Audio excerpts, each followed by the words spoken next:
Hello everybody, I'm Marina Lostetter, author of the Numenon series. I'm here today to talk to you about querying. Query 101. In this video, I'm going to talk about what querying is for, what a query letter is, how you might go about writing a query letter, and who you send your query letters to and how. We'll also cover a few nuances and a few do's and don'ts.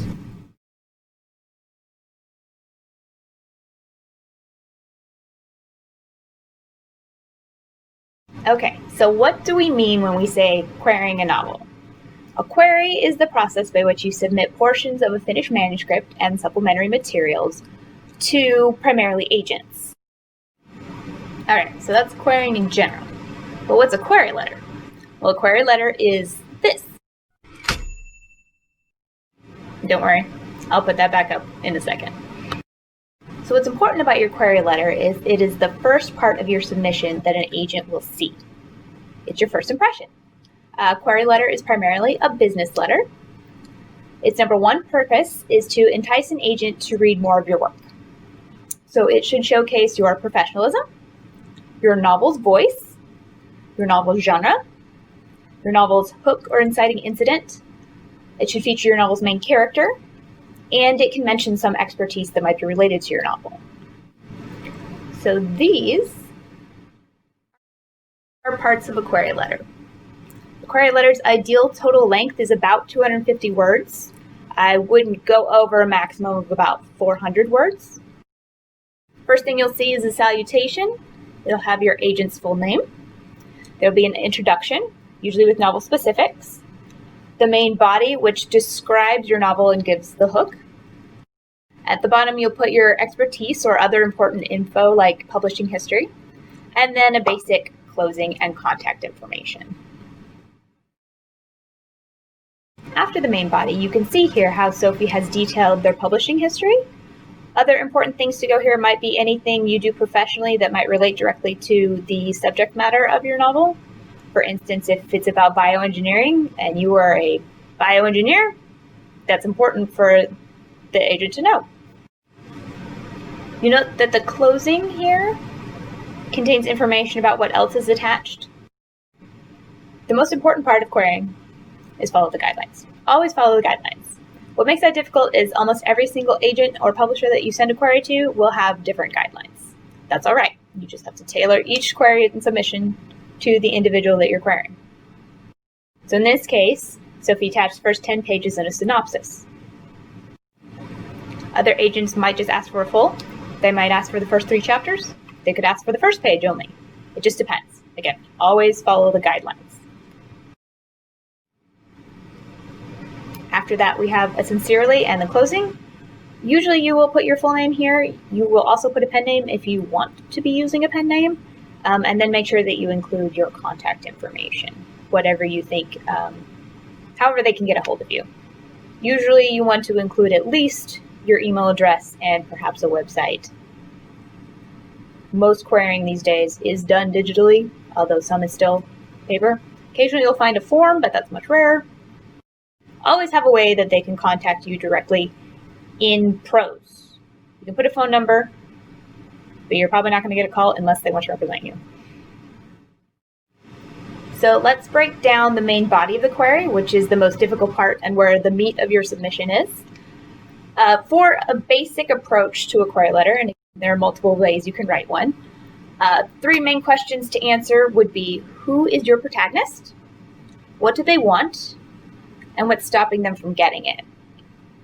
So you're trying to introduce what the stakes are in your story, the inciting incident, and you're trying to highlight important aspects of your genre. You want to make sure that you use a voice that's similar to your manuscript, and don't give away the whole story. This is the hook, not a summary. I'm going to go over a couple of examples that use this approach in querying. The first query letter we're going to study is A Bad Day for Sorry by Sophie Littlefield. The genre is adult crime fiction.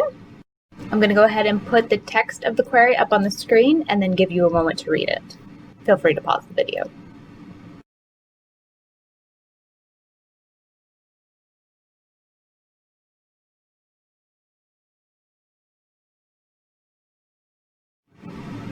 So, who is the protagonist? That's easy. Stella Hardesty. What does the protagonist want? That's clearly to help Chrissy Shaw. What is preventing her from getting it? Roy Dean, 2-bit crooks, Kansas City Mafia, and the law. And what are the stakes? Safety of Chrissy's 2-year-old son, and Stella and Cumby could end up in jail or worse. And then what's the inciting incident? Chrissy's son being kidnapped. I'm going to talk real briefly about inciting incidents. An inciting incident is really where your story starts. Where is the primary conflict coming from? So you might open your actual novel with your protagonist wanting something very basic, but the inciting incident is where their life changes. That's when you start on their adventure. Next up, we're going to look at the query letter for Pickle Impossible by Eli Setz.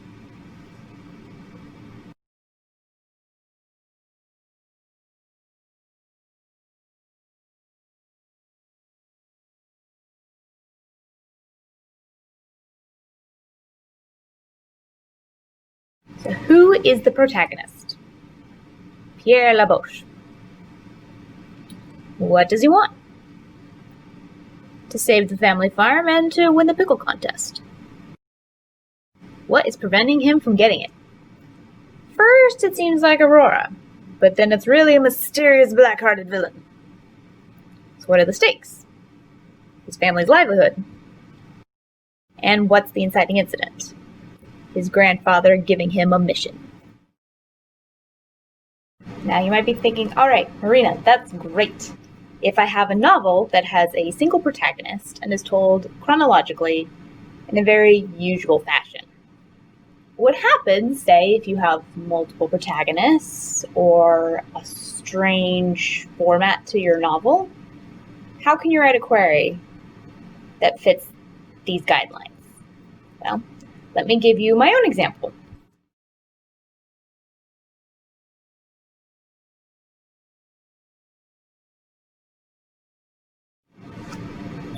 So Numenon is a mosaic novel that's told over several millennia. So each chapter is kind of its own short story, but there's an overarching plotline, and there is one character that's consistent throughout the novel. So let's look at my query and see how I used this query structure and applied it to a narrative format that is unusual.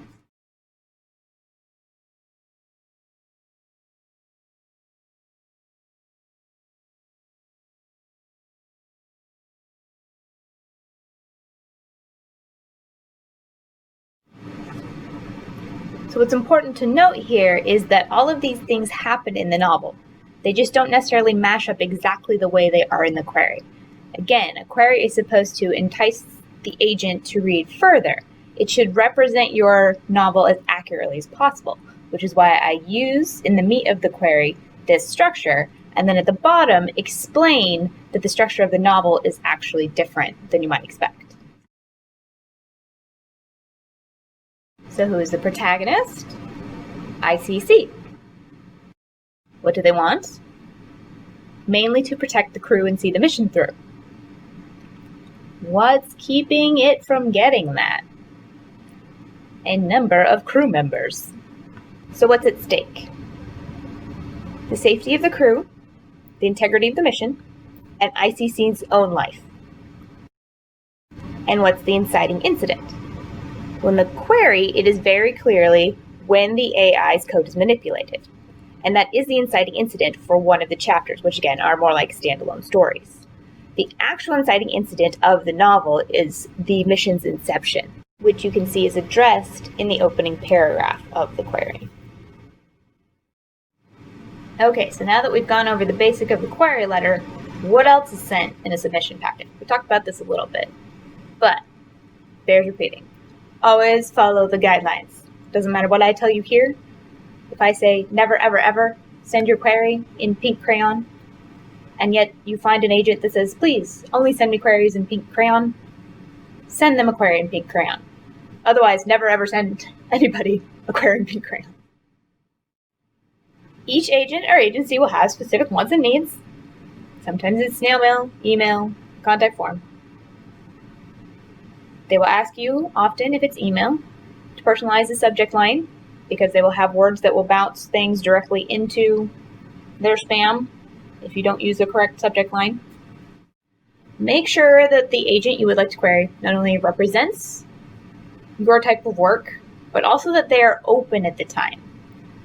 Not every agent is constantly accepting queries every day. Sometimes they have months that they go off, sometimes it's years. It depends on what their client list looks like or what their current workload is like. Submissions packet. What's in there? Obviously, query letter. We covered that. Usually, sample pages. Again, guidelines will tell you how many sample pages. Synopsis. Synopsis is a whole different beast. A synopsis or a summary is an outline basically of your entire novel. The length of it will, again, change depending on the query. Usually that's written more straightforward, less hooky. It'll highlight, again, all of your main characters and the main incidents throughout it. Often you will touch on what the themes of the story are. Basically, that just helps the agent see the layout of your novel and the wholeness of it. Besides these materials, an additional good thing to have on hand is an elevator pitch. What's an elevator pitch? Well, it's a one-liner sentence, basically, that summarizes your novel. Which I know sounds terrible, because if you could have said it in one sentence, you wouldn't have written a novel, right? So, for example, I have an upcoming series called The 5 Penalties. The way I pitched it to my agent originally was that it was Silence of the Lambs meets Brandon Sanderson's Mistborn. So that takes two iconic things, gives you a feel of what would happen if they mash them up, but tells you very little specifically. That's okay, because again, all you're trying to do with an elevator pitch is the same with a query. You're trying to entice somebody to read on. So just a few last important points before I let you go to go try this out on your own. All right, when you follow up on a submission, most queries never receive any kind of response. So that's okay. Don't despair. That happens to everyone. And in which case, you probably shouldn't follow up unless the agent's guidelines say to after a certain amount of time. So they might say if you do not receive a response after, say, 6 weeks or 6 months, then please nudge us. Or they might say no response is a no. Either way, follow the guidelines.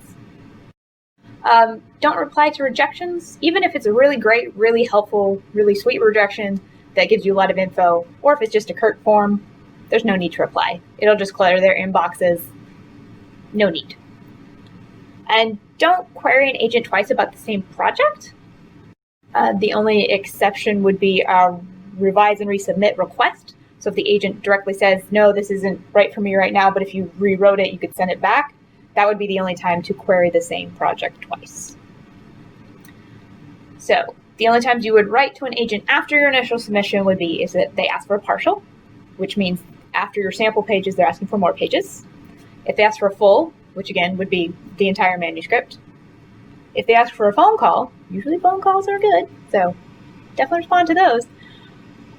If you need to nudge on requested materials, so say that they have written you back after your initial query, and they say, great, send me a partial, and you send them a partial, and then 6 months go by and you don't hear anything, usually it's fine to nudge on those because you've already entered into a rapport, and they've requested things specifically from you. You're no longer cold calling them, right?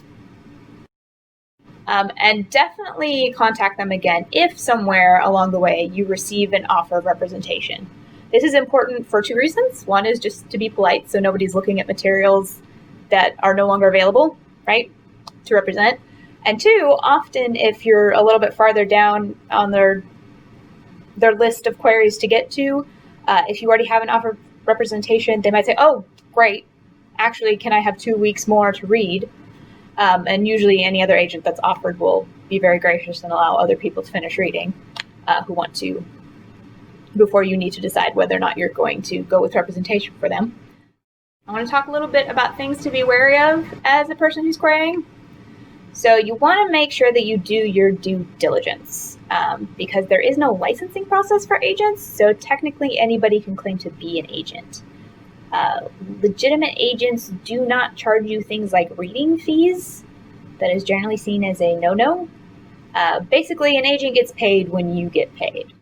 remember that a bad agent is worse than no agent. The whole point of having an agent is because they have contacts that you don't. They have negotiating experience that you don't. They have a history in the industry that you don't. And just like your manuscript that you've gone over 100 times to make sure that it's exactly the way you want it, do the same with your query letter. Don't turn off this video, go write a query letter in 15 minutes, and then query your dream agent with it. Please do not do that. I have introduced you to only one way to write a query, and it's going to need as much love and care as you put into your manuscript, right? You spend a lot of time writing your novel. Make sure that you package it as nicely and professionally as you can. All right, so that is Querying 101. Thank you so much for watching. I hope it's helpful. And I hope that you write a fantastic query letter and get picked up by an agent and an editor, and that I see you on bookshelves here soon.